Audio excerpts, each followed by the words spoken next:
Yeah, so again, welcome to our session. The title is Enhancing Your CLI with AI Shell and Copilot in Azure. And we're going to explain everything with what that means all throughout the session. So if it doesn't make sense, don't worry, we're going to get there. So a brief agenda of kind of what we're going to cover. We're going to talk brief introduction here. We're going to be talking about the announcement that we're making this week around the public preview of our new tool, AI Shell. We're going to be talking about the capabilities of the shell and how we built it to help you and help anyone in your organization that might be unfamiliar with the CLI, scared of shells, scared of terminals. You know, we want to make sure that we can help anyone accelerate their work with the CLI and automation. So we'll be talking about the Copilot in Azure, how we're bringing some of that knowledge from the Copilot in Azure to this experience here. And we'll talk about some extensibilities, partnerships, and some future roadmap stuff. So yeah, why don't we just jump right into it?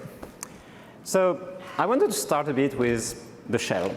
How many of you can recognize one of those different shells? I've been looking for different screenshots and different images from internet. Some of them, they're all from Wikipedia, and we have the licenses, I hope.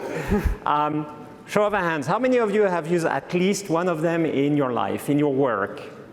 Pretty good size, actually, right? That's a pretty good size. I honestly remember starting with the one that is on the top left when I was a kid. And yes, that shows how old I am. But that's OK. And I've been through the evolution of those different shells, different terminals. But there is always one thing that I recognize when I get into the shell is the prompt. Well, let's see another show of hands. How many people have never ran into an error when they're using the shell? Raise your hands. You're lying, I see that. No, but everyone has hit an error once in their life with the shell. It's almost an inevitable fact of life with the CLI and with the shell. So what else have you been observing, Damien? That when I run the command, I'm like, OK, I don't know which parameter I need to use. I start searching for it. And you know what? The traditional commands like ls, dir, depending on which flavor you like, I kind of know it. However, when it comes to the cloud, that becomes way much more tricky. I've done a quick calculation before coming here, and I looked at Azure PowerShell. We have about 6,000 commandlets. Azure CLI, it's about 10,000 commands if we add the different create, list, etc. operations. And when you get in the graph world, and many of you are using the MS graph command, we're talking of 50,000 plus commands. Like, there is no way how good you are, how good your memory is. Well, maybe someone in the room is like that. I cannot remember any of that. And I always need to look at the doc. I need to get help. I need to get an assistant for making me successful with those commands. We tried tab completion, and tab completion can work. Some cases, it's not that helpful. You know, you have like hundreds of options that come through, and they go in alphabetical order, but it really doesn't help. So how do we help that? And then you have parameters that are very complicated. You have a lot of combination. I don't know if you can read on the right of the screen. That's the azvm command, azvm create command. Look at all the parameters that exist today with all the different options, required parameters, optional parameters. Some have strings, some have GUIs, et cetera, et cetera. And some of those have complicated objects. Some of them require like a complex object with different parameters to build that, like cognitive services account deploy command, just the name is that thing. But that's the observation that we have made when we talk to you, a few of you in the room, others online. We've talked and asked about the problem you have when you're starting to write those commands. And we started to think of building AI Shell to help addressing that problem, to make your life day-to-day easier. And I think the best way to start through that is to actually do a demo. Yeah, so let's jump over.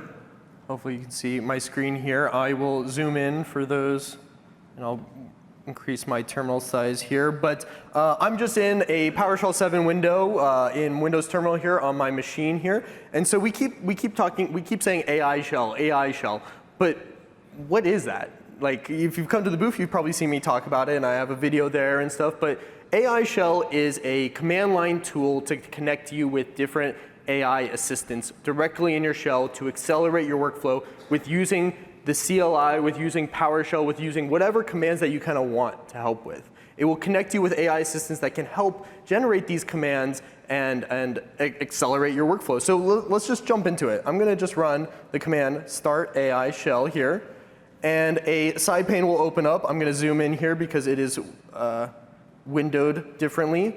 But yeah, so AI shell is just a command that you'll run, and then you can get this side pane open up in your Windows terminal here, and you get to select different AI agents to use. We'll talk a little bit more about that, but basically I'm going to be starting with a generic OpenAI agent. This will connect me to an Azure OpenAI deployment that I created previously that is system prompted, that's grounded to try to help me with PowerShell commands. I have a pretty big confession to make. I am part of the PowerShell team, but I'm pretty bad with PowerShell.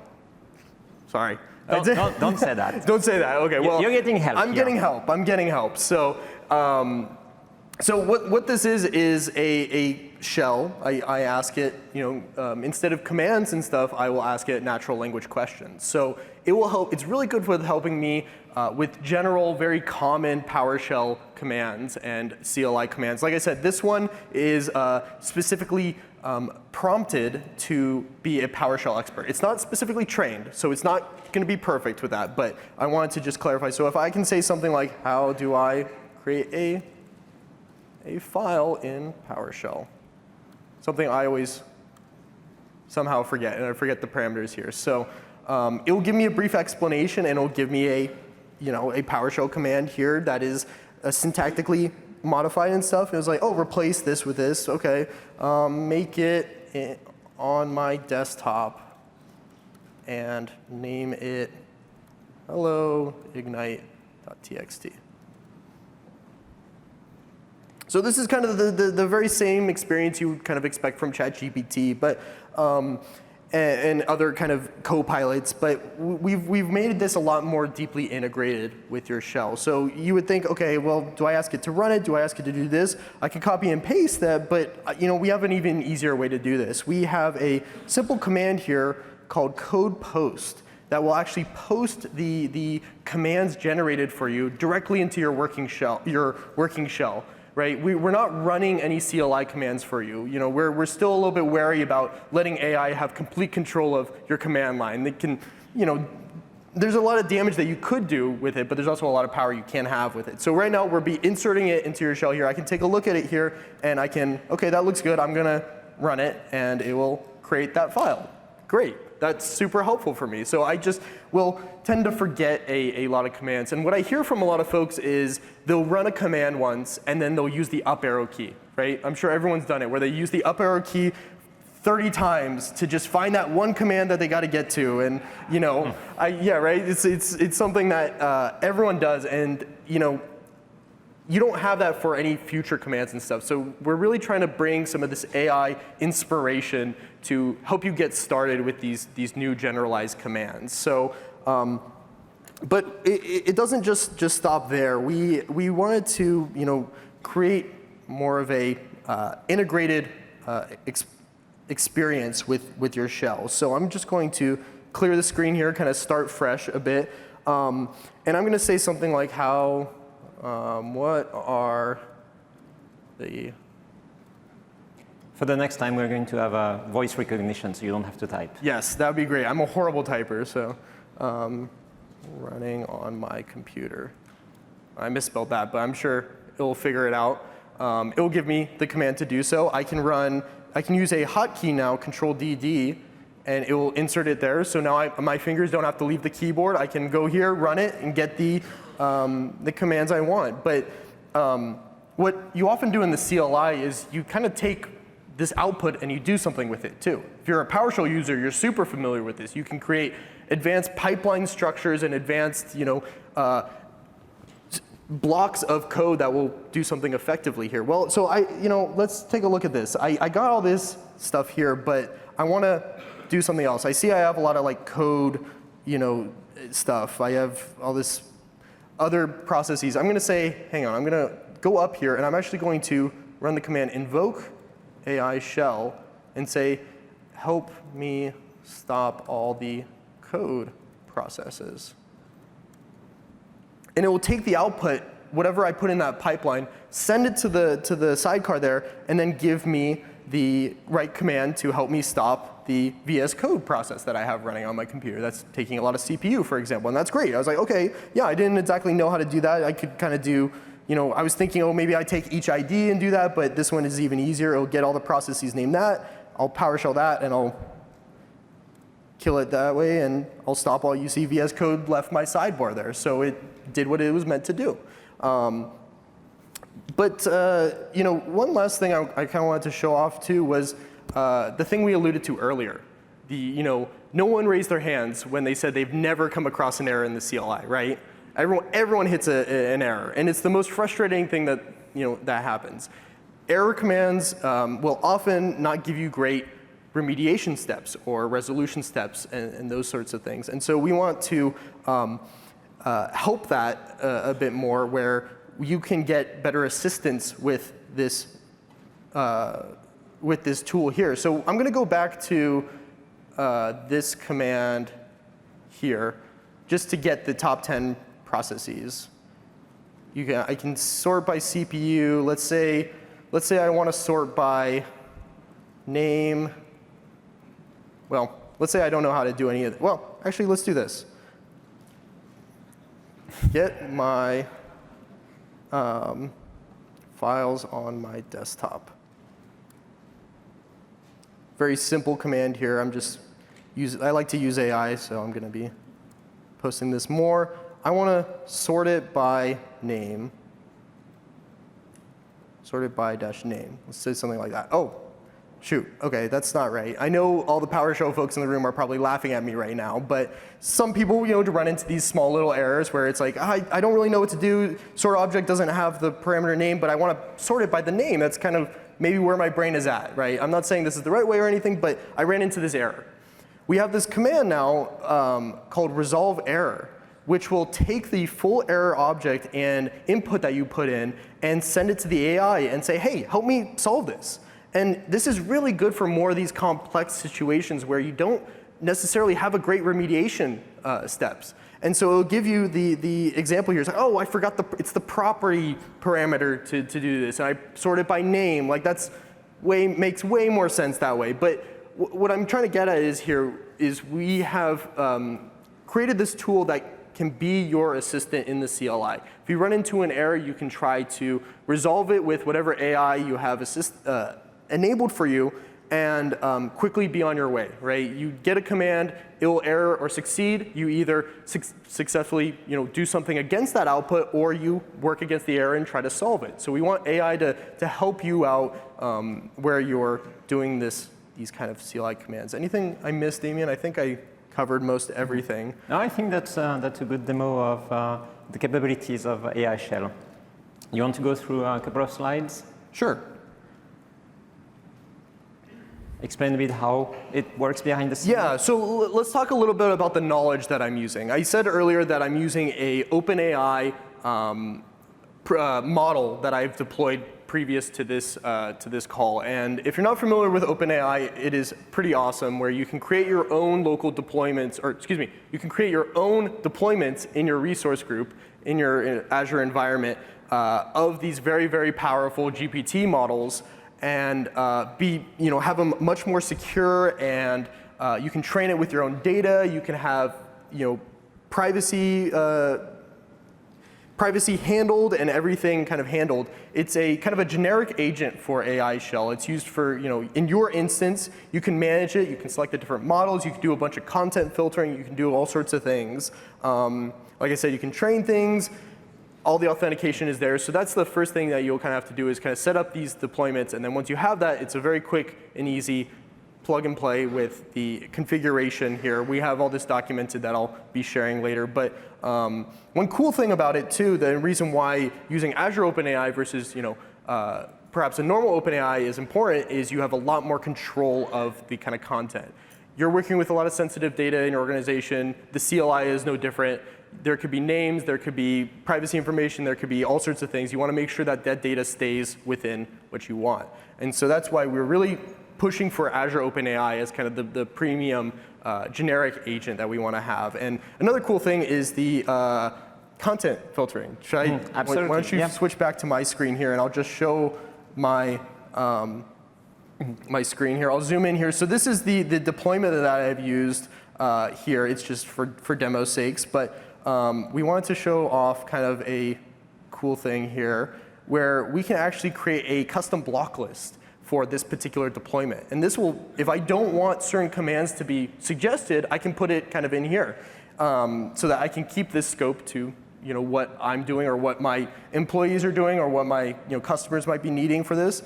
It can be scoped to this. In this case, we put bash in there. Yeah, no offense for the people who like bash. It was really for the purpose of the demo. It's just for the purpose of the demo, but just to kind of show it off, it's like, well, how do I do this in bash? Guess what? It's going to just not answer. So, this is a PowerShell Pro. It has no idea about bash. We want to keep it a PowerShell Pro. So, yeah, I think that's covers kind of the Azure OpenAI. On the control of what you can do and what we call content safety and management, you really have different level of granularity of how control you must have or you want to have on each of those aspects, including that very specific content filter, but you can have all kind of level on other aspects around harms, and we'll talk about responsible AI in a minute, but those are very important pieces that we consider as soon as we get into those LLMs.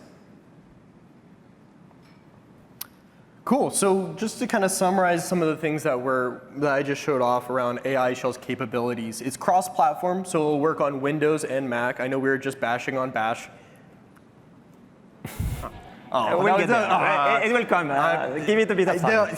I thought that was going to land. I'm sorry, guys. But we do support cross-platform Windows and Mac. We're still working on Linux support here, but there's a different standalone experience that you'll read more about in our docs. But we wanted to show kind of the side-by-side integrated with PowerShell experience that can help you quicker and easier in the CLI.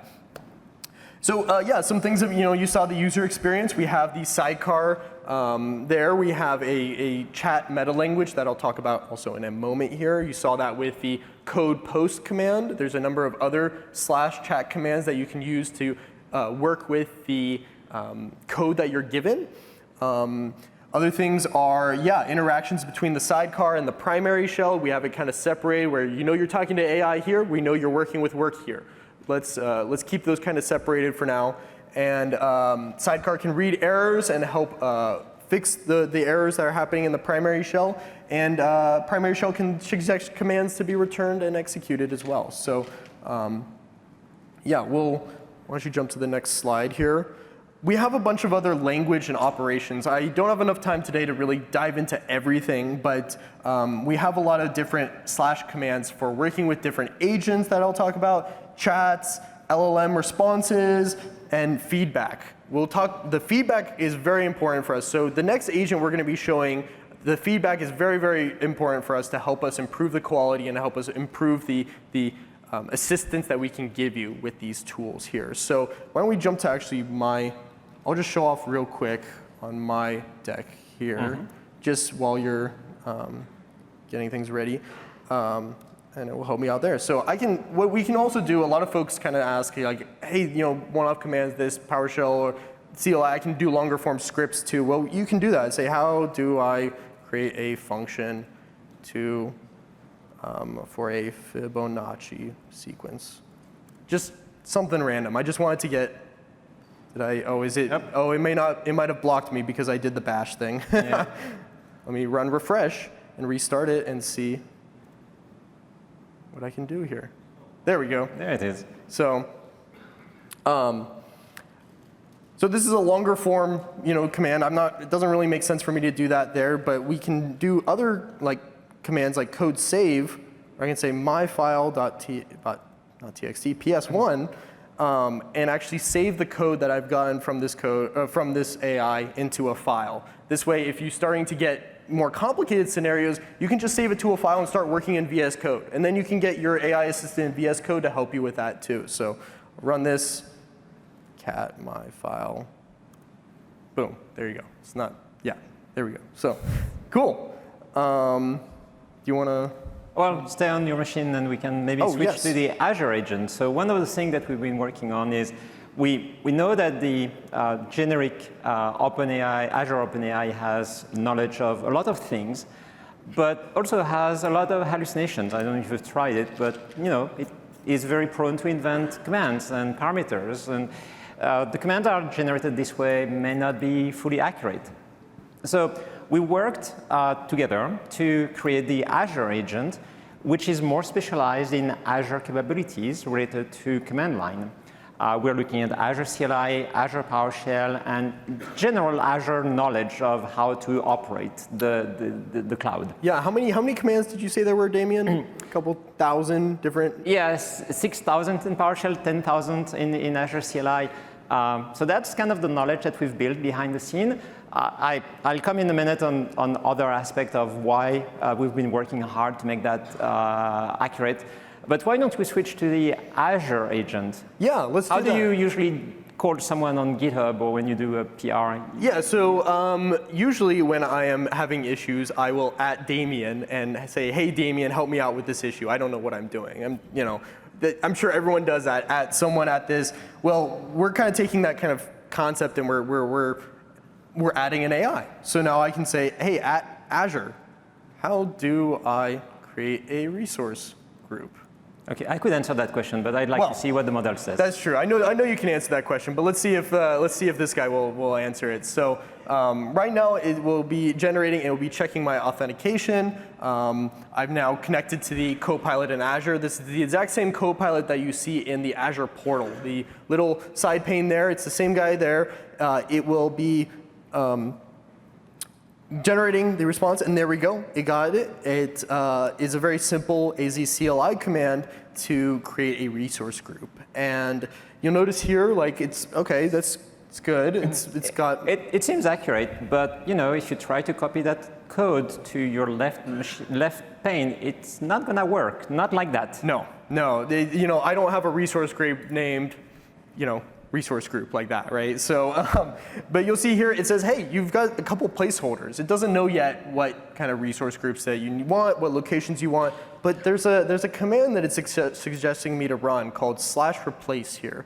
So why don't we run that and see what happens? But okay, cool. So it's going to be walking me through all the parameters that I have to replace and kind of help give suggestions here. So I can say test RG ignite. I don't know. And then, oh, look at that. For location, it's actually going to give me suggestions on what locations I have available. I can use the up and down arrow keys to navigate. Obviously, there's a lot of locations, so I may not know exactly where I want to go. But the cool thing is like, oh, I want to see what's in Europe. I can start typing EU. Okay, I can see all the different European ones. I can do US, same thing. So it kind of helps you guide you with these different parameters. So you're not going to remember all these different locations. I know I always get tripped up is if it's US West, West US, whatever. So I'm just going to go down here, just do West US 2, and then boom, it creates me this final, more runnable command that I can use what I learned just previously and press Control DD, insert it, and run it here. So now I've just created a resource group very quickly and easily. Excuse me. Oh, there.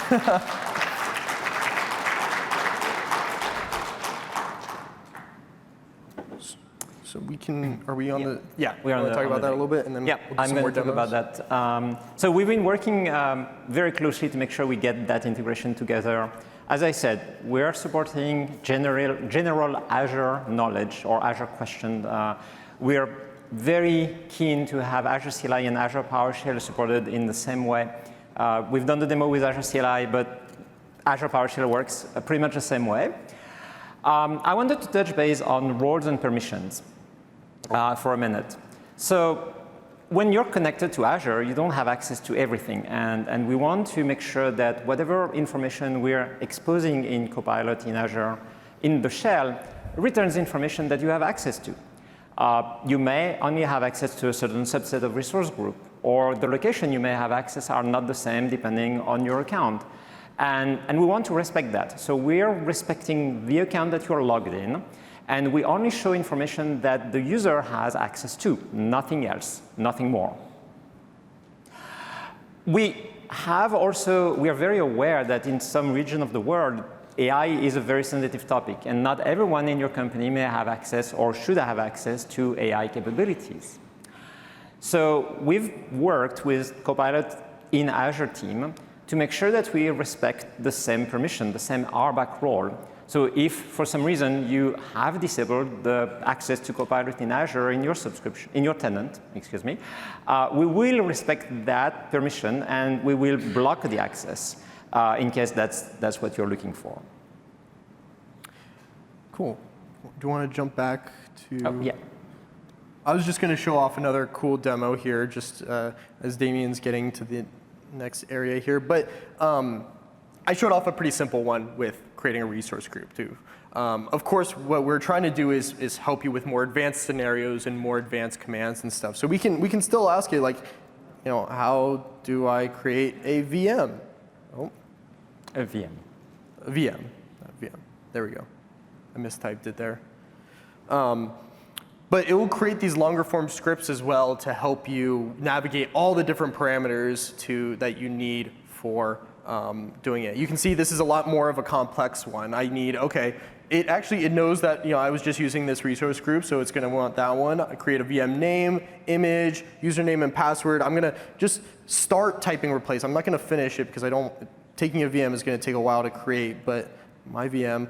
But I wanted to show off this piece here where I don't know all the different images available to me for creating a VM, right? If I'm gonna go into the CLI and try to do something, I'm gonna have the documentation open on my next pane anyways. So we've tried to bring a lot of this information closer to you in the shell here so that you can now look through, okay, yeah, I want a Debian 11 image, I want a Ubuntu 22.04 image. I can kind of go through and take a look at all the different images available to me here. So we have this more detailed information for more advanced scenarios so that you can more quickly and easily understand what possible values that you have for these parameters and stuff. So I'm actually going to Control-C out, just to get back to it. It's very much like a normal shell. So a lot of the behaviors that you'll have in a shell, you'll notice translate to this pretty easily. Let's jump back to So as we're saying, this is really going beyond search. We don't want to just provide documentation on steroid. I remember someone was saying that earlier yesterday. We really want to go beyond the search. We want to make that interaction usable and interactive.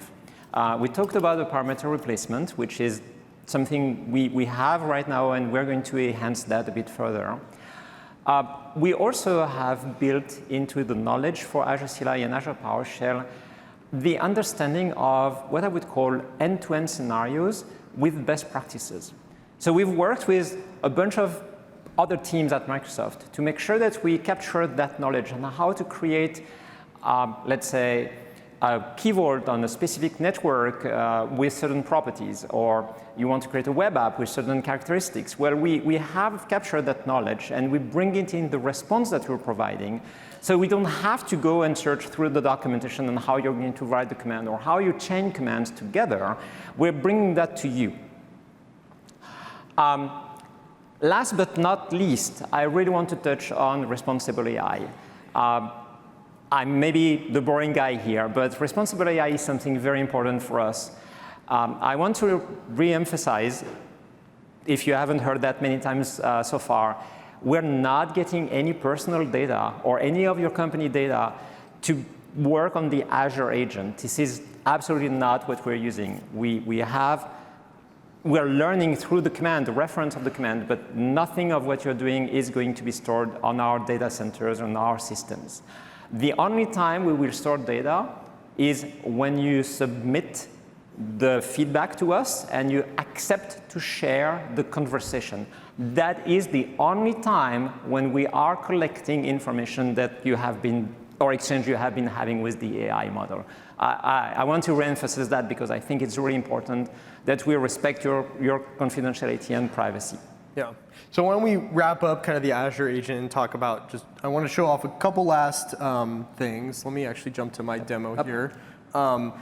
Because there's a couple last things I just want to show off here with the Azure agent. And then we'll kind of talk more about other internals and some other future partnership stuff. So one thing is, like I said, it's connected to the Copilot in Azure. So if you really need, you can get more knowledge about what's going on. And so I can ask it things like, what kind of SKUs are available for me to create a VM? Kind of more generalized questions if you just don't want to be bothered by going to the different documentation. We wanted to bring the full power of the Copilot to your experience here, and it will kind of walk me through. And some of the times it will bring links so I can go and learn more about documentation and such like that. And the last thing I got to show off too, because I know there's a lot of folks here who use PowerShell. Yes, this does work with Azure PowerShell too. So if you prefer Azure CLI or Azure PowerShell, whatever you want, you can have those kind of commands with you. So I'll just say, how do I create a key vault with, spelling is the bane of my, how to create in Azure PowerShell.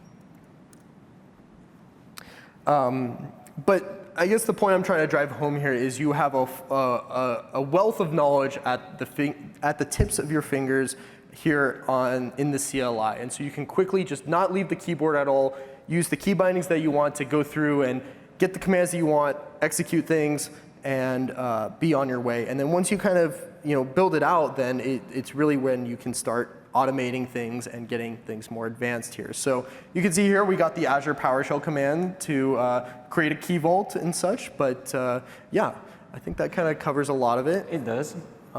Let's have a quick look at the internals of AI Shell. We are going to dive a bit, open a bit the hood, and see how it works, how things are being architectured.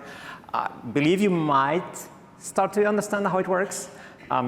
You want to talk through it? Yeah. So this diagram here is just a high-level overview. It helps me think about what an agent is in this context. I know agent has been thrown around a lot at this conference, but in our sense, it's really a client-side tool that will connect to your skill of choice here. So you can see we have an agent for the Copilot in Azure, and we have an agent for the Azure OpenAI. Each have their own user authentication, and each have their own access to skills. But you have them all at your access to in the AI shell in the tool that I've been demoing here.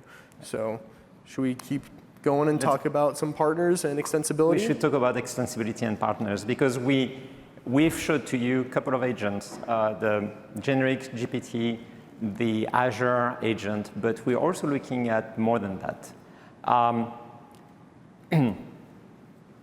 You can create your own agent. Yeah, so we started in the beginning talking about, Azure PowerShell has this many commands, Graph has this many commands, all these different tools have X many commands. You may not even use any of the tools that we've been talking about today, and we understand that. The CLI is very much a place that you can do anything that you want. And so we wanted to create an extensible platform so you can build your own agent to talk to a AI service that may be more tailored to your work. If in a more generic OpenAI, Azure OpenAI one, it works for you, great.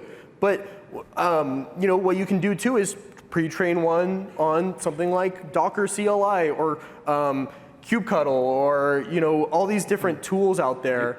And you could even use it on your local machine. Think of running Phi3 or Llama on your machine and use that system or that model on your system to create and use that in your agent. Sorry, I'm getting the words in the mix order. So, but the point is, the building your own agent is so extensible, and so we have some in-depth documentation on it. If you're a C# developer, you'll definitely be able to do this very quickly.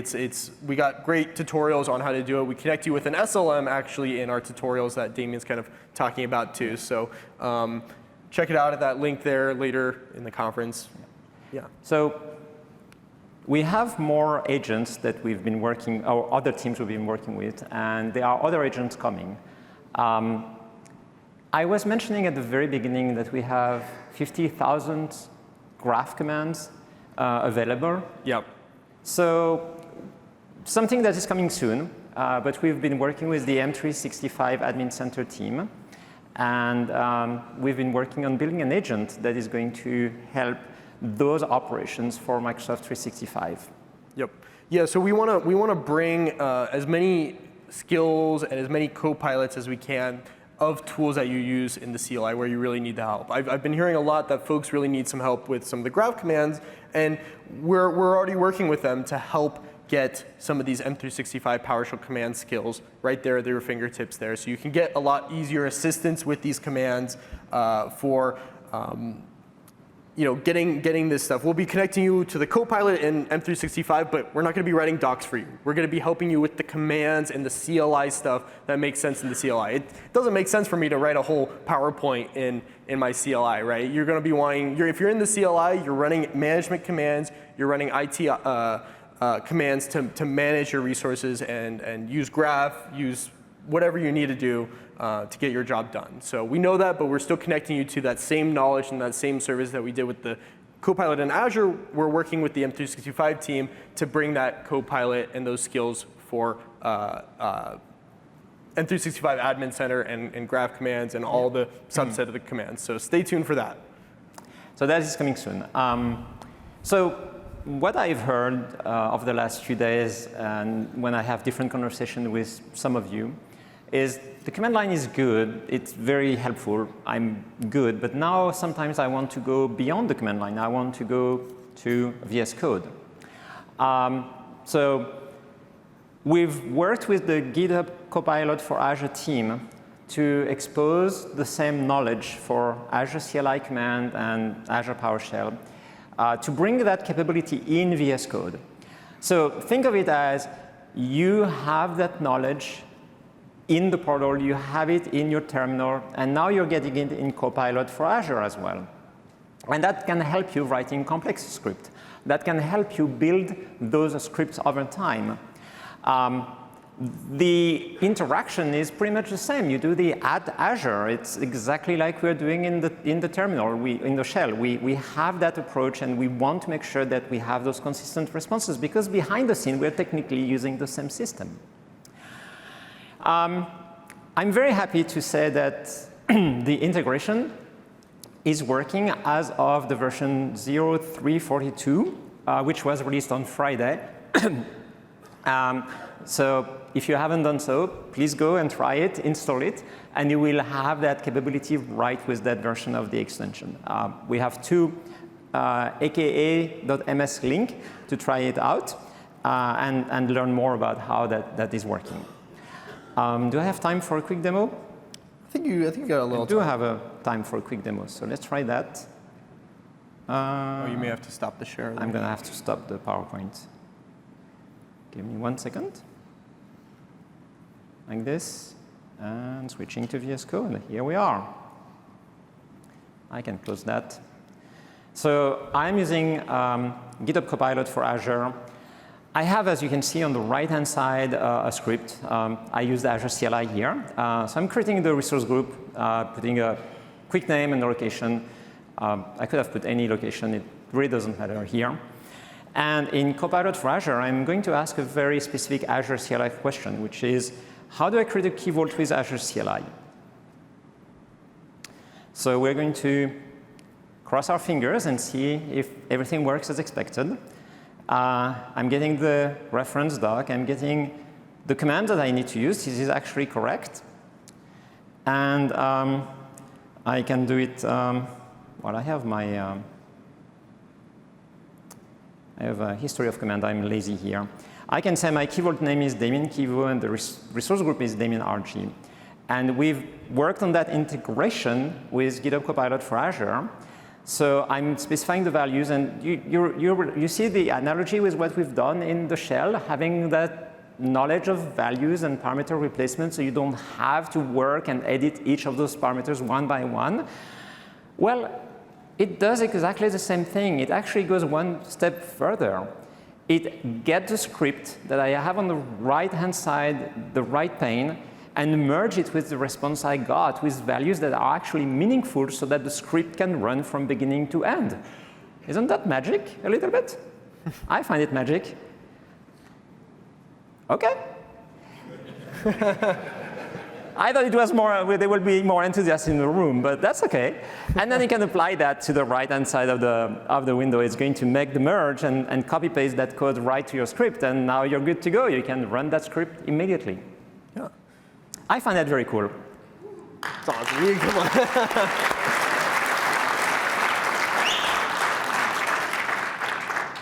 So I think we just kind of want to, wrap up and kind of drive home the story we're telling is that we're bringing the power of Copilot in Azure wherever you work. If it's in the Azure portal, if it's in the shell, if it's in VS Code, we want to make sure that you have the assistant that you need where you're working with Azure. So yeah, I think we can kind of slowly wrap up here and kind of talk about just the key takeaways. We're in public preview, so the thing is not perfect. We're still testing it out. We're still collecting loads of feedback to make it better and loads of scenarios to make it work for you. We know not every CLI user is the same, so we would love to hear from every one of you to hear what works and what doesn't about this tool. Try it out at aka.ms/AI shell. This QR code will take you there to a blog post explaining everything I talked about here and details on how to install it. Definitely give that a try. We are completely open source too, so you can check out our repository, check out the code, contribute, file issues, have a discussion there. We are available on github.com/PowerShell/AI shell. So we love the open source community and want to make sure that we are including this as a part of it. There's a bunch of known limitations that I won't go through all of them just now, but yeah, it's a preview.